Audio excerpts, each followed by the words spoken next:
Assalamualaikum warahmatullahi wabarakatuh. Salam sejahtera bagi kita semua. Om Swastiastu, Namo Buddhaya. Selamat datang di webinar menghasilkan karya yang bermanfaat bagi diri sendiri dan orang lain.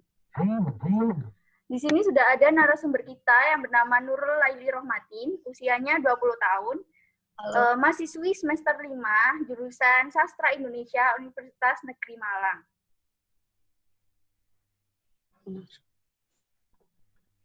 Dalam kurun waktu 1 tahun terakhir ini, ia mulai terjun sebagai penulis puisi, prolog novel, dan pustaka. Ia pernah mengikuti lomba di tingkat kampus, lomba pustaka. 5 kali ia menjadi finalis atau penyair terbaik menulis puisi tingkat nasional, dan yang terakhir lolos review novel tahap prolog. Boleh nih diceritakan Kak Nurul, kenapa bisa terjun di dunia karya sastra ini? Kenapa nggak pilih yang lain gitu? Oke. Awalnya tidak pernah terfikirkan untuk terjun di dunia kepenulisan atau karya sastra. Namun, semenjak saya masuk di jurusan Sastra Indonesia, saya melihat lingkungan saya itu rata-rata banyak yang menghasilkan suatu karya. Jadi saya termotivasi dari lingkungan saya, yaitu dari teman-teman saya yang banyak menghasilkan karya. Itu yang menyebabkan saya terus berkarya dan terus menulis kayak gitu. Dari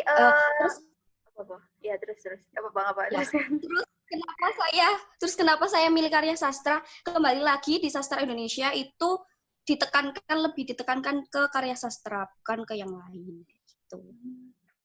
Karena saya tahu kan ya, Kak Nurul itu SMP itu perasaan suka banget sama bahasa Inggris. Terus kok kenapa bisa terjun ke sastra Indonesia, nggak ke sastra Inggris? Boleh ceritakan juga nih. Nah, itu kenapa dulu memang sastra Inggris banget. Kayak ikut lomba-lombanya juga bahasa Inggris. Tetapi pas kuliah itu kan ada 2 pilihan, yaitu bahasa Indonesia dan bahasa Inggris. Yang pertama bahasa Inggris, tapi ternyata gagal dan keterimanya di Sastra Indonesia. Jadi saya mengikuti alur saja kayak gitu. Jadi ya Sastra Indonesia. Mengikuti jalan Tuhan. Ya, okay. Betul. Perasaan kakak nih, untuk pertama kali kayak puisi gue menang nih di Pajang, terus menang tingkat nasional, novelnya prolognya tuh menang juga, meskipun nggak sampai itu ya. Gimana perasaannya?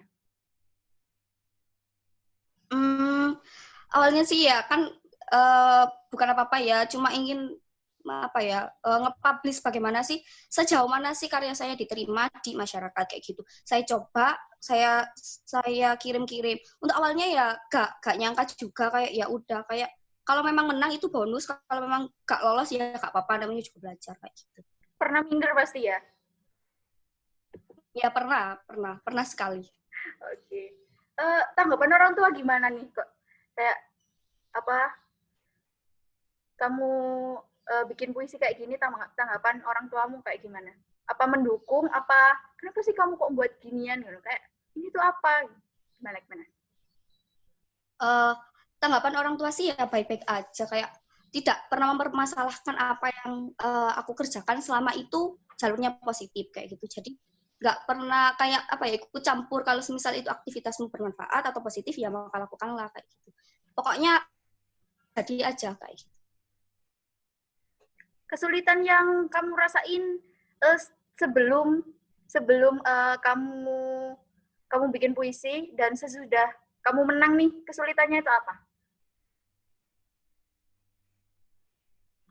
Untuk kesulitan sendiri sih kadang tantangan dari penerbit sendiri mintanya seperti apa.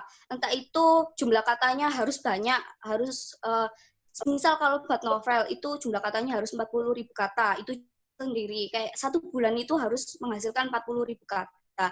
Namun kan kita sendiri juga tak menampik gitu ya. Kadang kita itu males, mager kayak gitu. Jadi ya kesulitannya ya dari diri sendiri dan juga penerbit tadi yang membuat ketentuan atau peraturan untuk buat karya itu banyak kayak gitu. Dan salah satunya yaitu terkait isi atau halaman yang harus dicapai. Wah, Gimana tuh bagi waktunya tuh gimana? 40.000 kata, sedangkan saya dikasih tugas buat makalah 500 kata itu pusingnya minta ampun. Gimana bagi waktunya?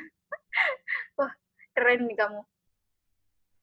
Eh, dilakukan tidak kayak gimana ya, dilakukan gak langsung satu waktu 40.000 kata, enggak, kayak dicicil gitu. Semisal lombanya bulan depan, nah mulai bulan ini harus dicicil menulis kayak gitu. Jadi bulan depan sudah mencapai target 40.000 kata. Kalau semisal bosan atau lagi jenuh gak ingin menulis, ya bisa dilakukan besok atau besok lagi, tapi ya jangan keterusan, nanti ketagihan gak nulis jadinya kayak gitu. Wih, sumpah keren. 40.000 kata dalam sebulan. Wah, hebat. Ya, tapi dicicilnya tuh belum masuk sebulan itu kayak gitu. Kayak eventnya itu kan 1 bulan sebelumnya sudah dicicil kayak gitu. Nabung kata. Boleh. Teman-temanmu itu mendukung nggak? Kan pasti nih ada temanmu yang apa namanya ikut juga. Aku ikut lomba ini. Terus dapat dukungan dari teman-temanmu tuh apa? Apa ada yang iri juga? Apa gimana? Apa semuanya juga mendukung? Gitu. Boleh dijawab? Untuk teman-teman sendiri itu justru saya tidak pernah dapat dukungan dari teman-teman. Tapi teman-teman sendiri yang memotivasi saya untuk terus berkarya kayak gitu. Jadi tidak pernah, kalau saya ikut lomba atau event, saya tidak pernah memberitahu teman-teman saya, kecuali itu sudah berhasil baru saya kasih tahu. Jadi kayak lombanya itu diam-diam gitu loh. Jangan sampai ada yang tahu kayak gitu kalau aku. Tapi kalau semisal ada yang tanya, ya saya jawab kayak gitu. Selama ini nggak ada yang tahu sih. Kenapa kok sukanya diam-diam itu kenapa? Kan temen itu seneng dia, temennya itu bisa ikut lomba, apalagi menang. Kenapa kok sukanya diam-diam? Iya sih, iya benar. Senang ikut lomba. Tapi terkadang itu ya kembali lagi kayak bukan apa-apa gitu. Nanti mereka bakal tahu sendiri bagaimana tulisanmu. Sampai saat ini pun gak pernah atau jarang sekali saya memberitahu saya itu seperti ini, saya pernah menulis kayak gini, ya saya perlihatkan. Kalau misal mereka tidak ingin, ya tidak usah kayak gitu. Oke. Wah, keren nih. Dampak yang kamu rasakan ketika puisi itu menang, terus habis itu pustaka kamu itu dipajang di kampus. Dampak apa yang kamu rasakan? Apa dapat sanjungan dari beberapa teman atau bahkan ada orang yang kan beda kelas nih, terus jadi kenal, oh itu loh Nurul yang karyanya kemarin dipajang. Apa dapat dampak apa setelah itu? Ya ada, memang seperti itu. Kan kalau yang dipajang itu kan nggak ada foto ya, cuma hanya nama atau identitas saja, identitas karya itu dibuat dari siapa. Itu beberapa teman-teman juga mencari tahu siapa sih Nurul Laili, apakah temanku atau bukan. Ternyata pas ditelusuri lagi, ya benar itu karya dari saya sendiri kayak gitu. Jadi rahasia terbongkar gara-gara yang pustaka itu gara-gara dipublish di majalah kayak gitu. Padahal pengennya rahasia aja. Ya, langsung tersebar, boom. Orangnya tidak mau buka kayak gitu. Biar mereka tahu-tahu sendiri. Alhasil dari majalah itu banyak yang tahu dan banyak yang paham kayak gitu. Apa ya? Apa kiat-kiat boleh kasih kiat-kiat kan banyak nih kaum muda tuh nggak suka baca-baca kayak gitu, baca novel gitu, kecuali komik ya, karena emang ada gambarnya, jadi menyenangkan. Kalau novel, puisi itu paling mereka juga bacanya di Twitter gitu. Itu bisa nggak? Kamu kasih kiat-kiat, kenapa sih kok kamu harus suka nih sama novel? Kamu tuh harus beli novel yang sungguhnya, bukan novel yang bajak-bajakan gitu. Boleh dikasih alasannya itu kenapa? Untuk suka atau tidak suka kan tergantung pribadi masing-masing ya. Kalau kiat-kiatnya nggak ada kiat-kiat khusus, cuma ketika ingin mencintai suatu karya, pasti mulailah apa yang kamu suka dulu. Entah itu kamu suka komik, ya gak apa-apa baca komik aja. Terus pengen coba yang lain, ya baca novel. Tidak ada kiat-kiat khusus. Pokoknya itu kan pribadi dari masing-masing orang kayak gitu. Jadi tidak bisa dipaksakan untuk menyukai karya sastra jenis yang seperti apa kayak gitu. Untuk kiat-kiat sendiri nggak ada, tapi untuk kiat-kiat menulis itu intinya niat aja, terus istiqomah, terus berlatih tulis, pokoknya berlatih terus untuk menulis kayak gitu. Untuk kiat-kiat membaca karya sastra itu tidak bisa dipaksakan sih kayak gitu. Oke, ada gak sih sekarang penulis yang kamu idolain, yang kamu gue itu kepingin ketemu dia gitu, kepingin foto, kepingin tanda tangan gitu, ada gak? Siapa? Ada 3 orang, 2 sastrawan dan 1 penulis saat ini gitu. Yang 2 itu Joko Pinurbo dan Sapardi Djoko Damono. Untuk yang penulis saat ini yang menggandrunginya yaitu Nadifa alias Sana, bisa dikenal dengan sebutan Sana atau nama penanya Rintik Seduh itu. Oh, Kak Paus, ya. Iya, Kak. Betul. Saya juga suka, tapi baca di Twitter aja, nggak pernah beli novelnya karena emang saya nggak suka baca. Kalau Om Sapardi itu kayak pernah tahu karena Kak Sana itu suka banget ya mempublish karya-karyanya. Jadi, tapi saya nggak terlalu tahu mukanya gimana. Udah terbitin berapa novel sih? Om Sapardi itu banyak kan? Untuk yang Sapardi banyak banget, soalnya kan memang sastrawan dari dulu. Gitu. Dan juga puisi juga banyak kayak gitu. Yang satunya saya nggak, yang satunya tadi puisi saya yang dibuat novel juga ada. Oh, puisi buat novel itu ada? Iya. Jadi senovel itu, sebuku itu isinya puisi? Enggak juga. Yang Hujan Bulan Juni itu aku belum membaca, yang buku yang novel puisi yang dijadikan novel itu aku belum pernah baca. Untuk puisinya sendiri, kumpulan puisinya yang Hujan Bulan Juni ya, 1 buku itu ya karangan puisi aja kayak gitu. Oh, oke. Mungkin setelah ini kepikiran nggak, kan pasti masuk ke kuliah nih, masuk kampus. Kalau pikiran mau buat karya apa lagi nih? Selain puisi, novel, mungkin mau buat novel beneran terus diterbitin, mungkin apa? Karya selanjutnya yang akan kamu...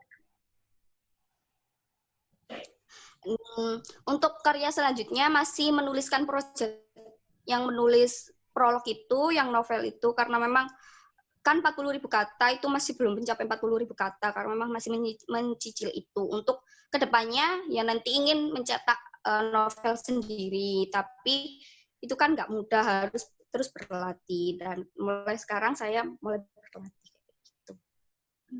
Oke. Boleh nih sekarang dibuka sesi tanya jawab dari partisipan kita. Mungkin ada yang penasaran? Boleh, silakan. Silakan yang mau bertanya. Halo, selamat siang, Kak. Selamat siang.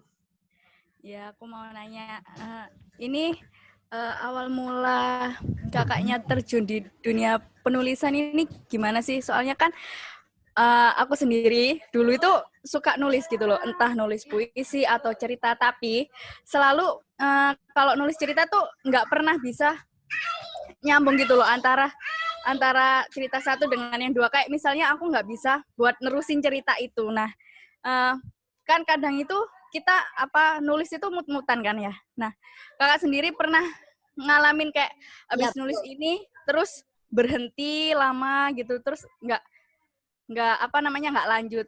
Pernah nggak sih ngalamin gitu? Terus caranya biar ngatasin hal tersebut itu kayak gimana gitu. Terima kasih.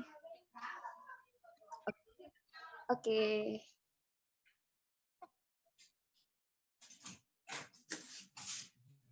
Sudah, boleh dijawab?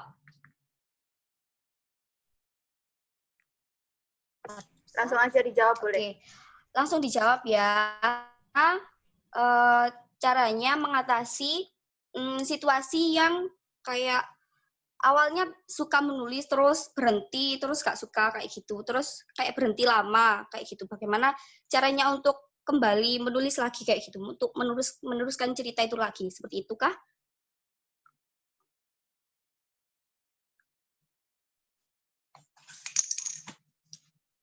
Nah, untuk seperti itu saya sendiri pun kadang ya kayak gitu, mut-mutan kayak kadang sekarang berhenti, besok berhenti kayak gitu. Tapi jangan dibiasakan seperti itu. Kalau semisal sekarang nggak mood, masa besoknya nggak mood lagi kan nggak kayak gitu. Usahakan kasih jarak kayak gitu. Nulis itu jangan sekarang mood dilanjutkan semua, jangan. Itu kasih jeda aja 3 hari kayak gitu. 3 hari kamu nulis, 3 hari lagi melanjutkan apa atau jangan sentuh karya sastramu atau tulisanmu lagi kayak gitu. Nanti 3 hari lagi baru nulis lagi biar jauh dari kata bosan menulis kayak gitu. Untuk mut-mutan, setiap penulis pasti ada masa atau saatnya gak mood untuk menulis kayak gitu. Jadi ya itu diusahakan istiqomah sih kayak gitu. Kalau misal ada rasa seperti itu bisa dialihkan ke yang lain. Misal kamu suka musik ya dengarkan musik terlebih dahulu. Nanti dicoba lagi ditulis di lain waktu kayak gitu. Jangan berhenti atau stuck kayak gitu. Jadi nanti berubah lagi mau lanjutin cerpen jadi kayak apa ya? Berhenti kayak gitu, dilanjutkan ke karya sastra lain. Jangan, usahakan selesaikan dulu atau rampungkan dulu satu karya sastramu ini. Untuk semisal mager atau males, ya pasti itu ada. Usahakan itu jangan terus-terusan kayak gitu. Itu sih. Berarti ini ya, kalau misalnya kita ngerasa bosen buat nulis itu baru kita apa namanya alihkan ke hal yang lain ya. Tapi nggak boleh sampai ini benar-benar terbengkalai berhenti kayak gitu. Iya, betul. Ya, terima kasih. Iya, sama-sama. Terima kasih Kak Rati sudah mau bertanya. Mungkin ada yang ditanyakan lagi. Halo. Ya, halo Kak Mila. Aku mau bertanya nih. Iya, monggo. Kan kakaknya kan suka nulis banget kan. Terus karya-karyanya itu kan juga banyak. Kakak pernah nggak kayak dapat penghasilan lebih selain dari lomba? Kayak kan sekarang kalau bikin novel, kita bisa sharing novel kita itu kayak di Wattpad atau Manggatun atau Webtoon mungkin. Apa kakak pernah gitu upload karyanya di media-media kayak gitu? Kan itu kan kadang ada penghasilan tambahan buat kita yang mau mau berbagi karya kita gitu. Pernah nggak Kak? Iya. Ya, makasih. Pernah. Langsung jawab ya, Sa? Iya, langsung jawab aja. Apakah pernah upload di media-media kayak Wattpad, kayak Manggatun? Iya, pernah. Pernah upload di Manggatun, pernah, di Wattpad pernah. Tapi yang Wattpad itu gak aku lanjutin karena memang kurang menantang kayak dulu itu proses peralihan gitu loh. Mencoba mana yang enak, akhirnya saya memutuskan ikut yang Manggatun. Untuk yang Manggatun itu sering upload. Memang katanya saya masih belum pernah mendapat penghasilan dari media gitu. Itu juga ada uang atau koin yang bisa ditukar jadi uang kayak gitu. Jadi kalau kalian ingin menulis gak apa-apa, silakan coba-coba diupload di media-media tersebut. Siapa tahu jadi lajang atau lahan penghasilan kayak gitu. Sudah. Ayo, Sa. Sudah terjawab ya. Mungkin ada lagi pertanyaan dari partisipan kita yang penasaran.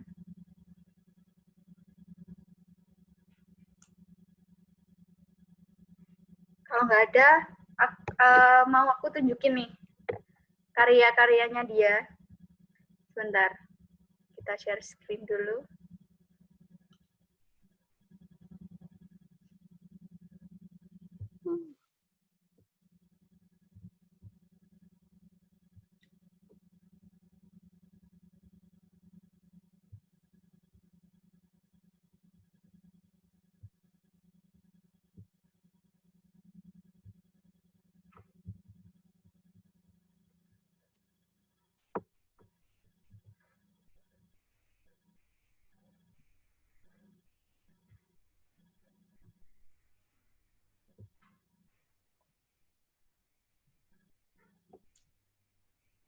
Nih, bisa kan? Kelihatan kan karyanya ya? Apa Ya, mau dibacain betul. aja? Mau dibacain? Ini satu Iya, dari kelihatan kok. beberapa. Nggak usah Oh, dibacain, Kak. malu, malu. Bagus nih. Halo. Hatiku rapuh. Kayak Jangan, jangan. anak-anak galau, guys. Ya, memang indie banget gitu loh. Langsung dijelaskan aja, kalau Ya. bisa dibaca. Boleh dijelaskan. Ini tuh tentang apa? Kok tiba-tiba hatiku rapuh gitu? Apa galau dari seorang? Enggak sih.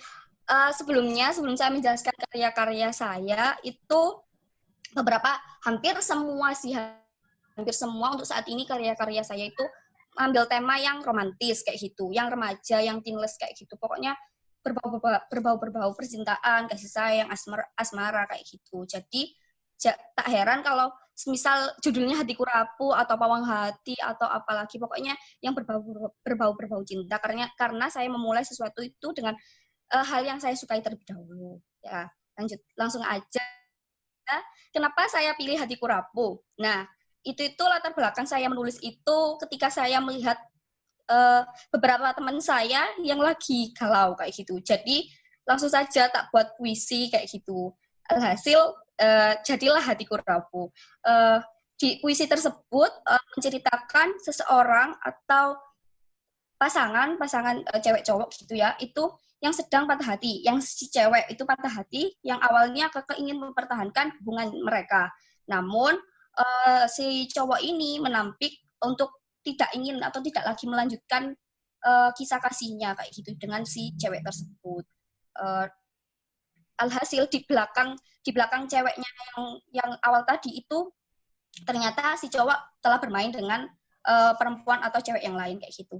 Hampir rata-rata puisi saya atau karya-karya saya yang pernah dibukukan itu bertema romantis kayak gitu. Seperti itulah yang Hatiku Rapuh. Inspirasi dari temen berarti ya, temen yang galau, bukan Ya, kamu yang galau. Versi kita, bukan. Boleh. Walau lukaku tak kunjung sembuh, woy. Aku tak mendoakanmu berperan sama denganku. Oke. Bagus kok. Bentar, ada lagi.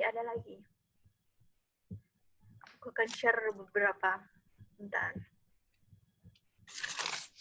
Gantian. Ini untuk pertama kali ya saya memperlihatkan karya-karya saya. Biasanya cuma saya ikut ke lomba, setelah menang atau berhasil ya udah kayak gitu. Gak apa-apa, kita tunjukkan kepada dunia kalau kamu itu hebat. Iya. Tidak. Bukan apa-apa, juga masih belajar.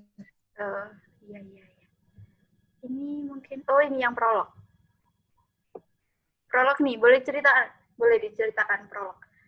Sebenarnya aku tuh nggak paham prolog ini tuh apa, gimana, boleh jelasin kan, karena aku bukan ada di jurusan sastra ya, jadi aku nggak paham. Boleh, prolog itu apa? Prolog itu pembuka suatu cerita. Jadi kayak sebelum ke cerita atau beranjak ke cerita, itu pasti ada prolognya atau awalan kayak gitu. Jadi apa saja sih apa yang akan dibahas, apa sih yang akan diceritakan di selanjutnya kayak gitu. Jadi saya buat prolog terlebih dahulu. Ini kembali ke pertanyaan yang tadi, apakah kakak pernah ngupload atau dipublish ke media? Nah, prolog ini saya publish di Manggatun ya, seperti Noveltun kayak gitu. Kalau di Manggatun itu seperti itu. Kelihatan nggak sih yang nonton berapa gitu? Apa gimana? Nggak kelihatan ya?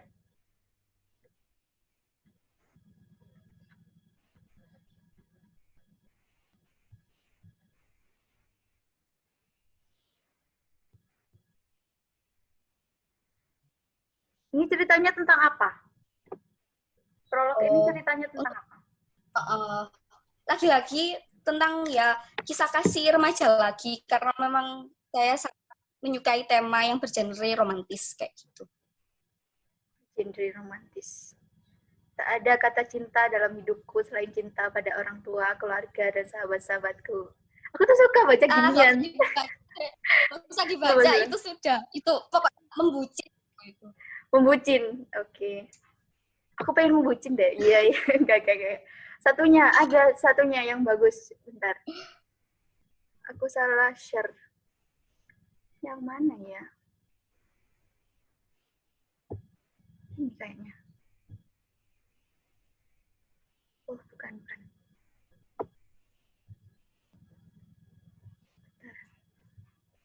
Vicky.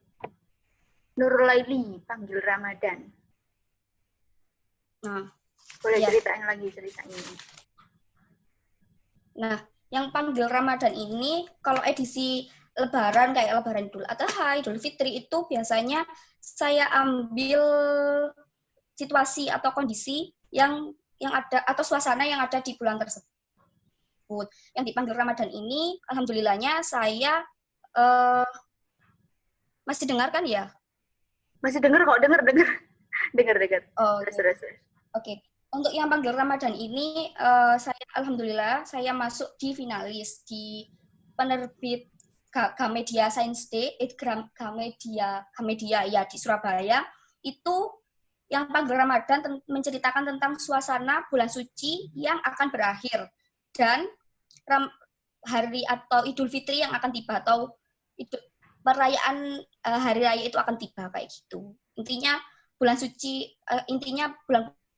puasa itu akan segera berakhir dan hari raya Idul Fitri akan segera tiba seperti itu. Intinya penggambaran suasana saat itu kayak gitu.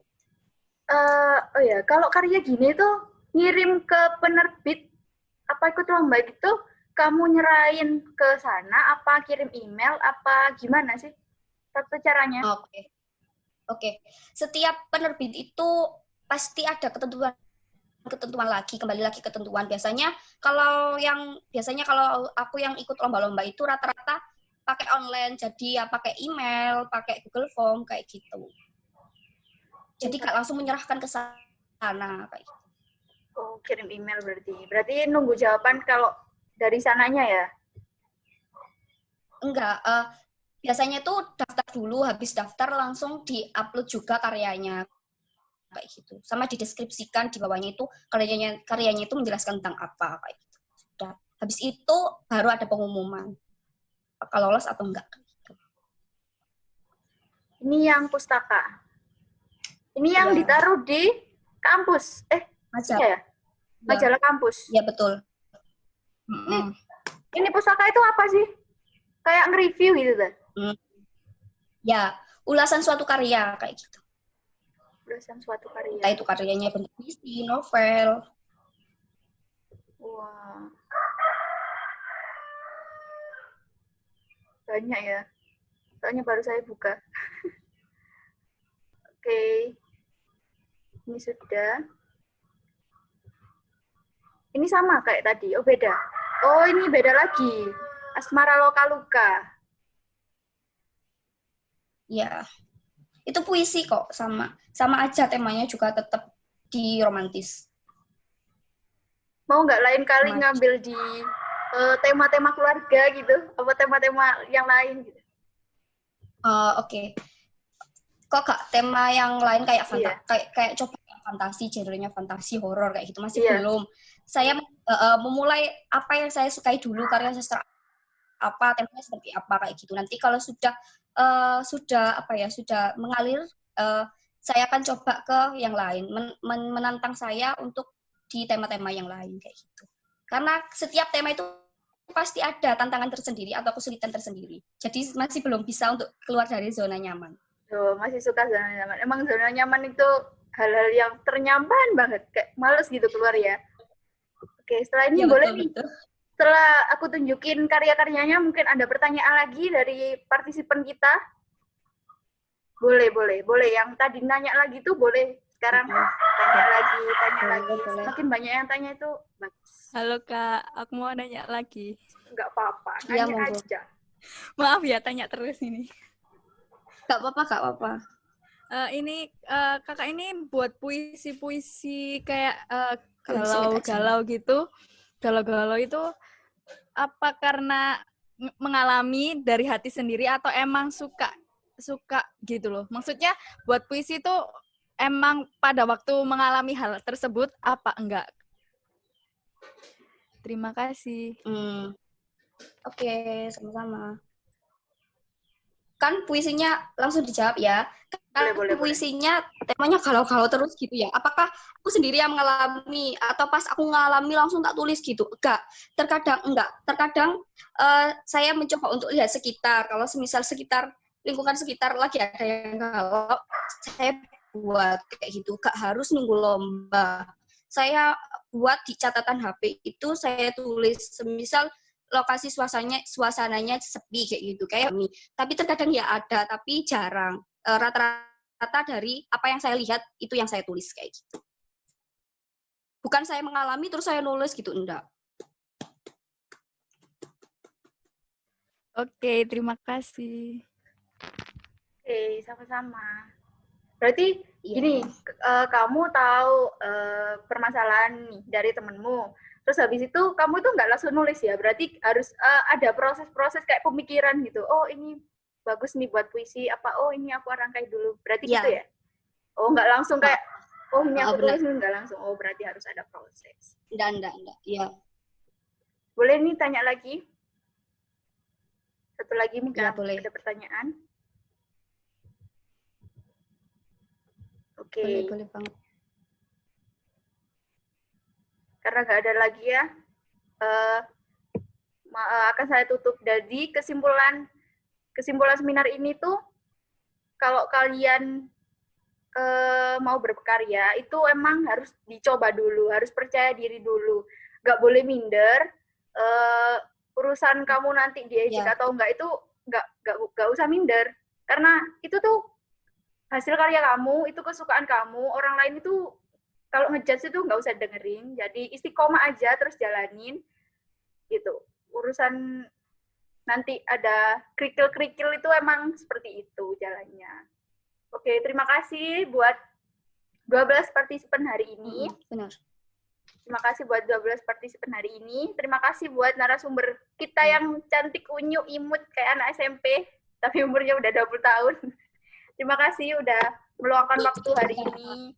Terima kasih banyak. Terima kasih. Oke, saya tutup. Assalamualaikum warahmatullahi wabarakatuh. Waalaikumsalam.